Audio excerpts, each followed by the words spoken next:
স্বাগতম। এল সালভাদরে নির্মিত পৃথিবীর বৃহত্তম কারাগার, যা নির্মিত হয়েছে পৃথিবীর সবচেয়ে গুরুতর অপরাধীদের বন্দী করতে। যারা এখানে প্রবেশ করে তারা জীবদ্দশা আর বের হতে পারে না। এখান থেকে বাইরে যাওয়ার কোনো উপায় নেই। তুমি কিভাবে এখান থেকে বের হয়ে আসবে? এই 6 মিলিয়ন মানুষের ছোট দেশে সর্ববৃহৎ কারাগারের প্রয়োজনে এই গ্যাংগুলোর জন্য।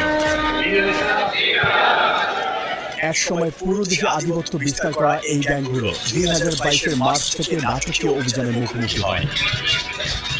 প্রেসিডেন্ট নাইব বুকেলের প্রশাসনের অধীনে মাত্র 16 মাসে 70,000-এরও বেশি মানুষকে গ্রেপ্তার করা হয়, যা দেশের প্রাপ্তবয়স্ক জনসংখ্যার প্রায় 2%।